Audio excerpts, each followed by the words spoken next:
ادھر دوسری طرف کیا ہوا؟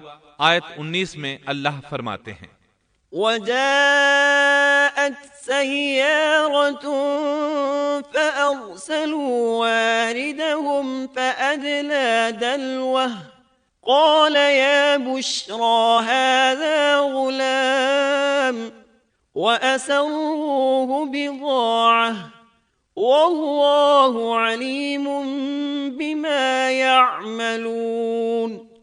اور ایک قافلہ آیا اور انہوں نے اپنے ایک پانی لانے والے کو بھیجا، اس نے اپنا ڈول لٹکا دیا اور کہنے لگا واہ واہ، خوشی کی بات ہے، یہ تو ایک لڑکا ہے۔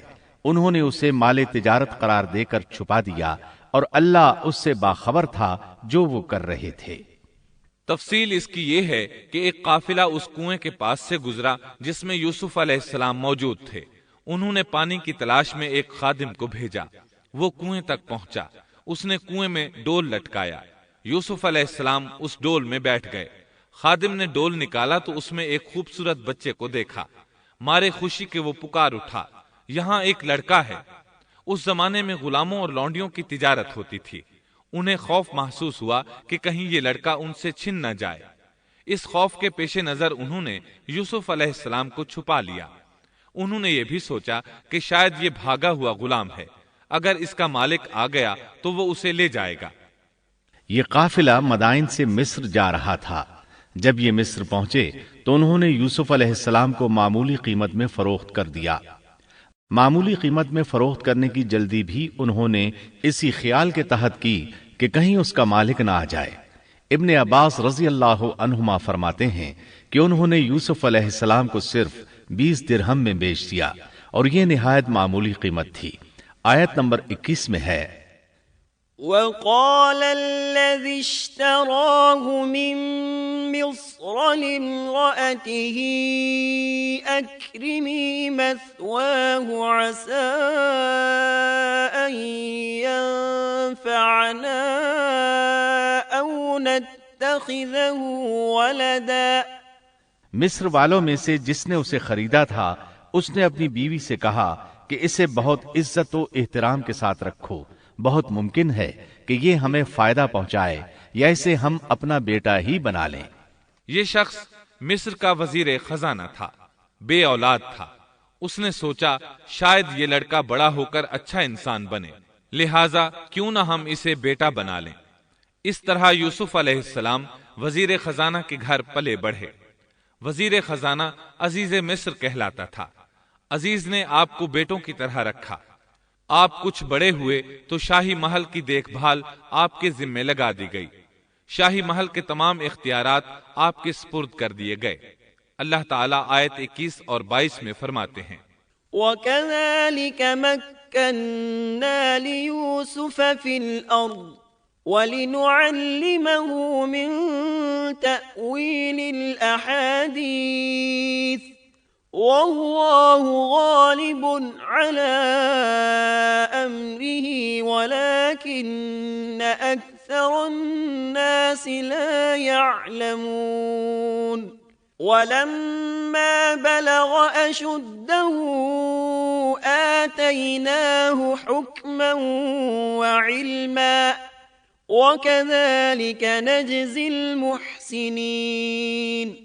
یوں ہم نے مصر کی سرزمین میں یوسف کا قدم جما دیا کہ ہم اسے خواب کی تعبیر کا کچھ علم سکھا دیں۔ اللہ اپنے ارادے پر غالب ہے، لیکن اکثر لوگ بے علم ہوتے ہیں۔ اور جب یوسف پختگی کی عمر کو پہنچ گئے تو ہم نے اسے قوت فیصلہ اور علم دیا۔ ہم نیک کاروں کو اسی طرح بدلہ دیتے ہیں۔ یوسف علیہ السلام بہت پاکیزہ اور توحید والے ماحول میں پروان چڑھے۔ گھر کا سارا انتظام انہی کے ہاتھ میں تھا۔ آپ بہت بصیرت اور سوجھ بوجھ سے گھر کا نظام چلا رہے تھے۔ ابھی عزیز مصر کی بیوی نے آپ کو گمراہ کرنے کی کوشش نہیں کی تھی کہ حلم، علم اور بصیرت کی صفات آپ میں موجود تھیں۔ مفسرین لکھتے ہیں جب یوسف علیہ السلام کی عمر 17-18 سال کی ہوئی تو جوانی کے ساتھ ان کے حسن میں مزید اضافہ ہوا۔ حسن یوسف واقعی بے مثال تھا۔ نبی اکرم صلی اللہ علیہ وسلم فرماتے ہیں معراج کی رات میری ملاقات یوسف علیہ السلام سے ہوئی۔ ایسا لگتا تھا کہ دنیا کا نصف حسن یوسف علیہ السلام کو ملا ہے۔ مفسرین اس کی وضاحت کرتے ہیں کہ حسن کو اللہ تعالیٰ نے 2 حصوں میں تقسیم کیا ہے۔ آدھا حسن یوسف علیہ السلام کو دیا اور آدھا باقی ساری مخلوق میں تقسیم کر دیا۔ اللہ اکبر، یہ ہے حسن یوسف۔ اور جب یوسف کے حسن کی کیفیت یہ ہے تو پھر اس کے خالق کے کیا کہنے۔ جب عزیز مصر کی بیوی نے ان کا حسن دیکھا تو بے اختیار ہو گئی، اس کے اندر ہیجان پیدا ہوا۔ اس نے یوسف علیہ السلام سے بدکاری کا ارادہ کر لیا، ان کے ساتھ لطف و عنایت کا سلسلہ شروع کر دیا اور پھسلانے کے جتنے طریقے ہو سکتے تھے وہ اختیار کیے۔ ناز و نخرے کے ساتھ اس سے پیش آنے لگی۔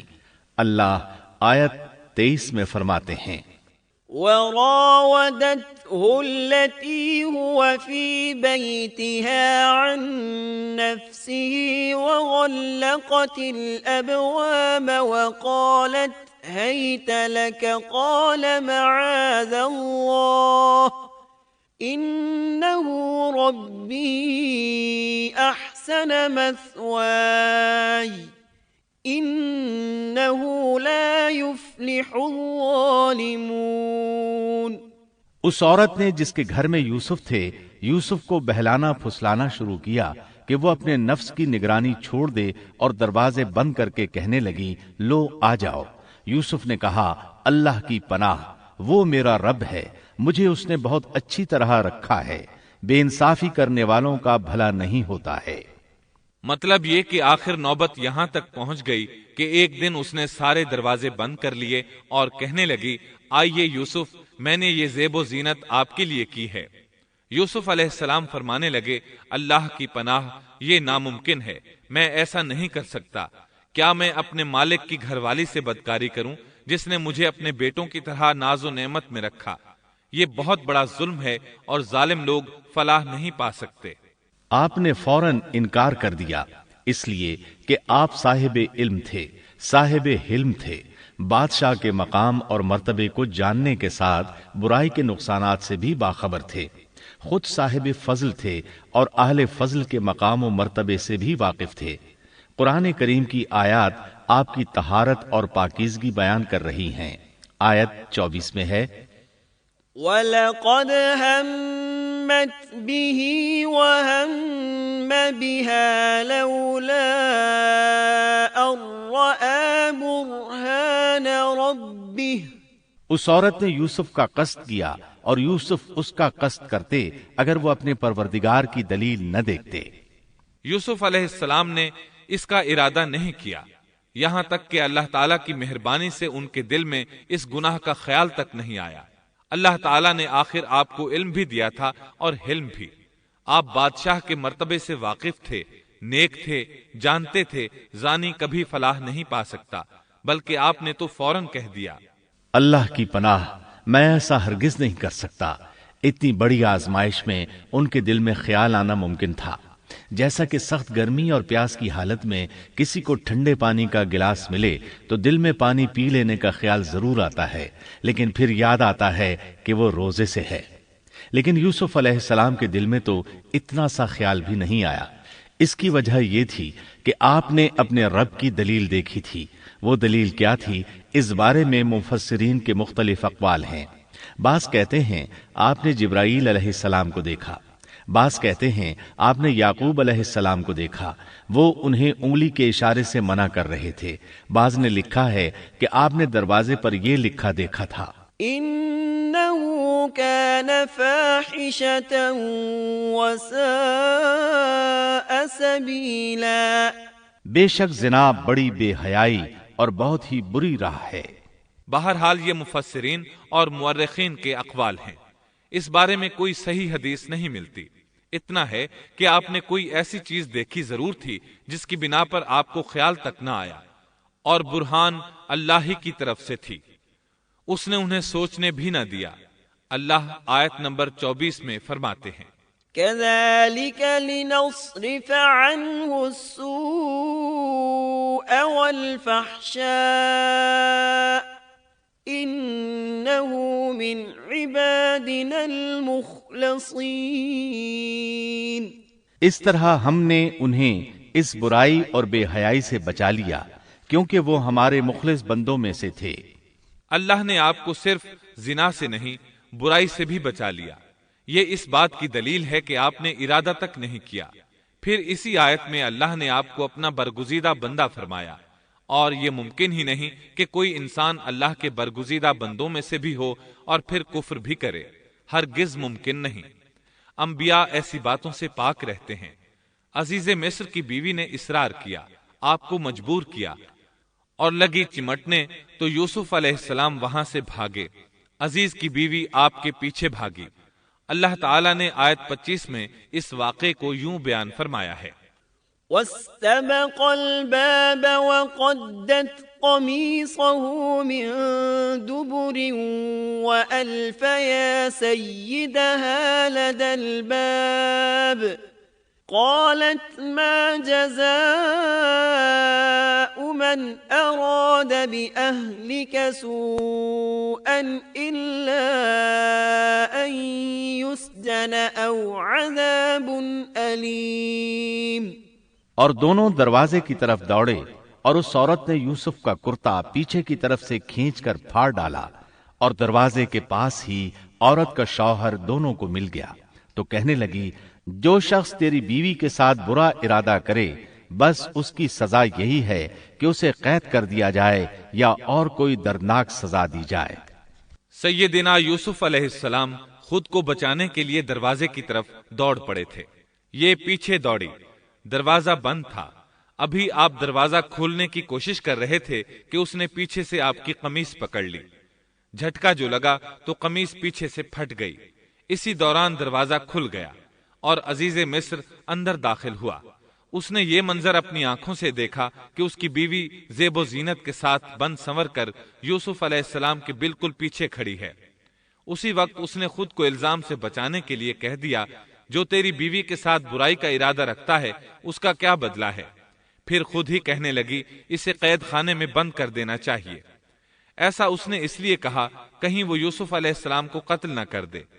ادھر یوسف علیہ السلام نے بھی فوراً اپنا دفاع کیا اور کہا میں مجرم نہیں، بلکہ یہ ساری کارستانی اس کی اپنی ہے۔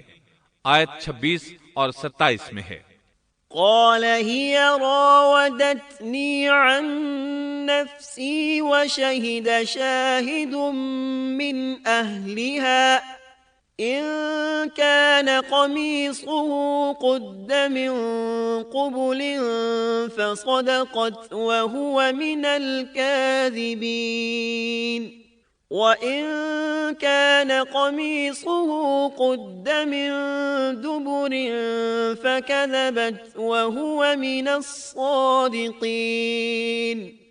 یوسف نے کہا یہ عورت ہی مجھے پھسلا رہی تھی، اور عورت کے قبیلے ہی کے ایک شخص نے گواہی دی کہ اگر اس کا کرتا آگے سے پھٹا ہوا ہو تو عورت سچی ہے اور یوسف جھوٹ بولنے والوں میں سے ہے، اور اگر اس کا کرتا پیچھے کی جانب سے پھٹا ہوا ہو تو عورت جھوٹی ہے اور یوسف سچوں میں سے ہے۔ یہ گواہ کون تھا؟ اس بارے میں دو قسم کی روایات ہیں۔ پہلی روایت یہ ہے کہ وہ دودھ پیتا بچہ تھا، اس نے کہا کہ اس عورت نے بہکایا ہے اور یہ اللہ کا معجزہ تھا۔ دوسری روایت یہ ہے کہ عزیز مصر کے ساتھ اس کا چچا زاد تھا، اس نے کہا قمیص دیکھو کہاں سے پھٹی ہے، پیچھے سے پھٹی ہے تو یوسف سچے، اور آگے سے پھٹی ہے تو پھر وہ سچی ہے، یوسف جھوٹے ہیں۔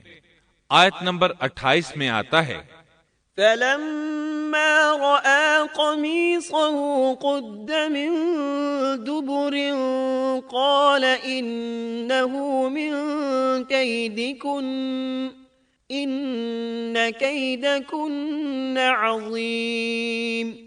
سو جب خاوند نے دیکھا کہ یوسف کا کرتا پیٹھ کی جانب سے پھٹا ہوا ہے تو صاف کہہ دیا کہ یہ تو عورتوں کی چال بازی ہے، بے شک تمہاری چال بازی بہت بڑی ہے۔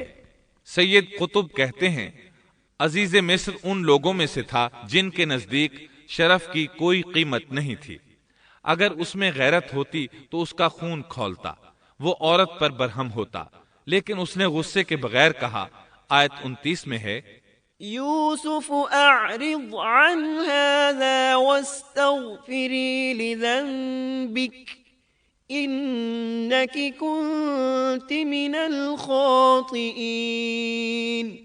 یوسف اب اس بات کو جانے دو، اور اے عورت تو اپنے گناہ سے توبہ کر، بے شک تو گناہگاروں میں سے ہے۔ اس کے علاوہ اس نے کوئی اور بات نہ کی، یہاں تک کہ یوسف علیہ السلام کو گھر ہی میں رہنے دیا، جدا بھی نہ کیا۔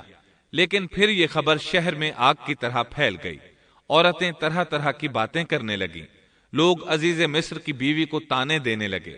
آیت 30 میں ہے، وقال نسوة في المدينة امرأة العزيز تراود فتاها عن نفسه قد شغفها حبا إنا لنراها في ضلال مبين۔ اور شہر کی عورتوں میں چرچا ہونے لگا کہ عزیز مصر کی بیوی اپنے جوان غلام کو اپنا مطلب نکالنے کے لیے بہلانے پھسلانے میں لگی رہتی ہے، اس کے دل میں یوسف کی محبت بیٹھ گئی ہے، ہمارے خیال میں تو وہ سری گمراہی میں ہے۔ یہ چرچا ہونے لگا کہ عزیز مصر کی بیوی ایک غلام کے ساتھ برائی پر تل گئی، اگر کسی آزاد کے ساتھ ایسا کرتی تو معاملہ اور تھا، غلام سے محبت کر بیٹھی، یہ تو اس نے بے وقوفی کی انتہا کر دی۔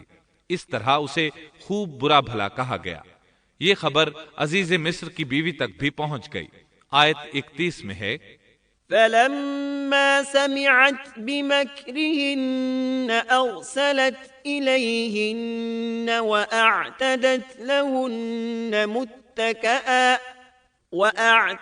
لهن متكئا وآتت كل واحدة منهن سكينا وقالت اخرج عليهن فلما رأينه أكبرنه وقطعن أيديهن وقلن حاش لله ما هذا بشرا إن هذا إلا ملك کریم۔ اس نے جب ان عورتوں کی پرفریب مکارانہ باتیں سنی تو انہیں بلوا بھیجا اور ان کے لیے ایک مجلس مرتب کی، اور ان میں سے ہر ایک کو چھری دی اور کہا، اے یوسف ان کے سامنے چلے آؤ۔ ان عورتوں نے جب اسے دیکھا تو بہت بڑا جانا اور اپنے ہاتھ کاٹ لیے، اور زبان سے نکل گیا کہ اللہ کی پناہ، یہ انسان تو ہرگز نہیں، یہ تو یقیناً کوئی بہت ہی بزرگ فرشتہ ہے۔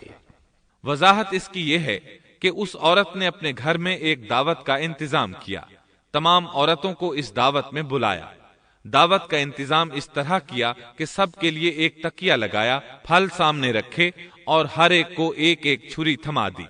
ساتھ ہی یوسف علیہ السلام سے کہا کہ مجلس میں آ جائیں۔ جب یوسف علیہ السلام آئے تو وہ انہیں دیکھ کر مبہوت رہ گئیں، ان کے حسن سے اس قدر متاثر ہوئیں کہ اپنا ہوش نہ رہا اور پھلوں کے بجائے اپنے ہاتھ کاٹ ڈالے، لیکن اس کا انہیں احساس تک نہ ہوا۔ سبحان اللہ، کیا حسن تھا جس کی وجہ سے انہوں نے اپنے ہاتھ کاٹ لیے اور خبر تک نہ ہوئی۔ کہنے لگیں، یہ تو کوئی فرشتہ معلوم ہوتا ہے، انسان اتنا خوبصورت کیسے ہو سکتا ہے؟ آیت 32 میں ہے، قالت فذلكن الذي لمتنني فيه وَلَقَدْ رَاوَدتُّهُ عَن نَّفْسِهِ فَاسْتَعْصَمَ وَلَئِن لَّمْ يَفْعَلْ مَا آمُرُهُ لَيُسْجَنَنَّ وَلَيَكُونًا مِّنَ الصَّاغِرِينَ۔ اس وقت عزیز مصر کی بیوی نے کہا، یہ ہے وہ جس کے بارے میں تم مجھے تانا دے رہی تھی، میں نے ہر چند اس سے اپنا مطلب حاصل کرنا چاہا، لیکن یہ بال بال بچا رہا، اور جو کچھ میں اس سے کہہ رہی ہوں اگر یہ نہ کرے گا تو یقیناً یہ قید کر دیا جائے گا، اور بے شک یہ بہت ہی بے عزت ہوگا۔ یہ آیت اس بات کی واضح دلیل ہے کہ یوسف علیہ السلام نے برائی کا ارادہ نہیں کیا تھا۔ پھر بات یہیں پر ختم نہیں ہو گئی، بلکہ تمام عورتیں یوسف علیہ السلام پر ٹوٹ پڑیں۔ ان میں سے ہر ایک کی خواہش تھی کہ یوسف علیہ السلام اس سے محبت کریں اور بے حیائی کا ارتکاب کریں۔ اپنی عزت اور شرف کو انہوں نے خاک میں ملا دیا، یوسف علیہ السلام کے حسن پر فریفتہ ہو گئیں۔ اس کیفیت کو دیکھ کر یوسف علیہ السلام نے اپنے رب سے دعا کی۔ آیت 33 اور 34 میں آتا ہے، قال رب السجن أحب إلي مما يدعونني إليه وإلا تصرف عني كيدهن أصب إليهن وأكن من الجاهلين فاستجاب له ربه فصرف عنه كيدهن انہ هو السمیع العلیم۔ یوسف نے دعا کی کہ اے میرے پروردگار، جس بات کی طرف یہ عورتیں مجھے بلا رہی ہیں اس سے تو مجھے جیل خانہ بہت پسند ہے۔ اگر تو نے ان کا مکر و فریب مجھ سے دور نہ کیا تو میں تو ان کی طرف مائل ہو جاؤں گا اور بالکل نادانوں میں جا ملوں گا۔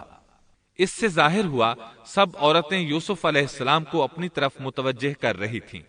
انہوں نے ہر طریقہ اختیار کیا، لیکن یوسف علیہ السلام نے کسی ایک کی طرف توجہ نہ دی۔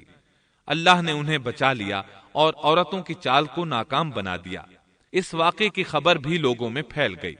عزیز مصر کی بیوی کو پتہ چل گیا کہ یہ خبریں پورے شہر میں پھیل گئی ہیں اور لوگ اسے ہی قصوروار ٹھہرا رہے ہیں۔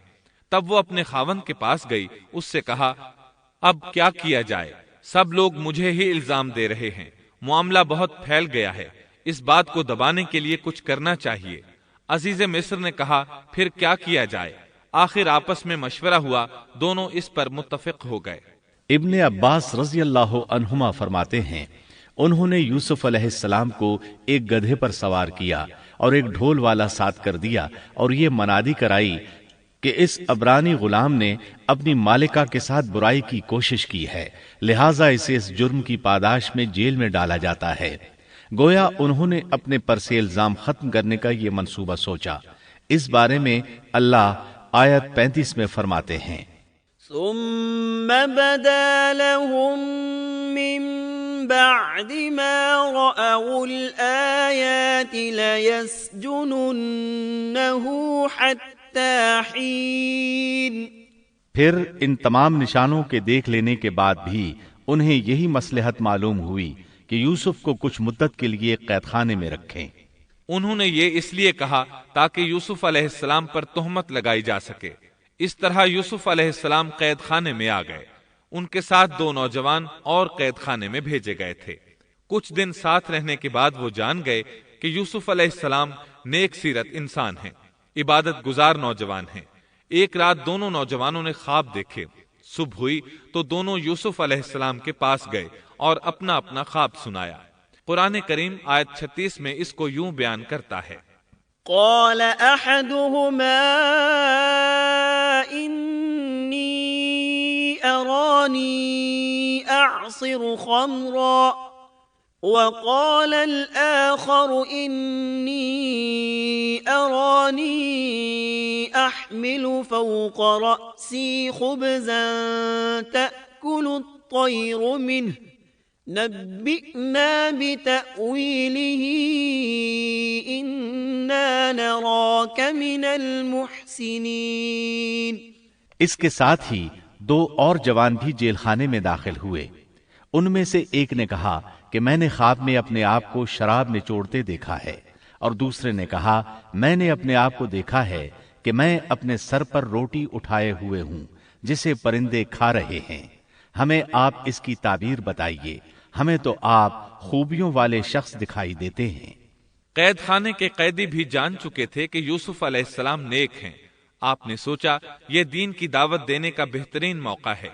انہوں نے جو کچھ ان سے کہا وہ آیت نمبر 37 اور 38 میں اس طرح آیا ہے، قال لا يأتيكما طعام ترزقانه إلا نبأتكما بتأويله قبل أن يأتيكما ذلكما مما علمني ربي إني تركت ملة قوم لا يؤمنون بالله وهم بالآخرة هم كافرون واتبعت ملة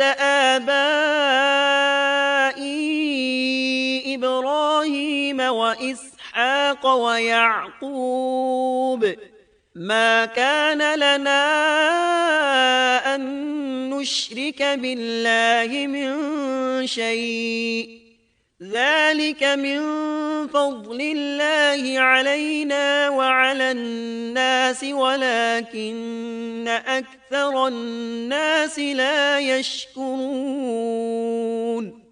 یوسف نے کہا تمہیں جو کھانا دیا جاتا ہے اس کے تمہارے پاس پہنچنے سے پہلے ہی میں تمہیں اس کی تعبیر بتلا دوں گا۔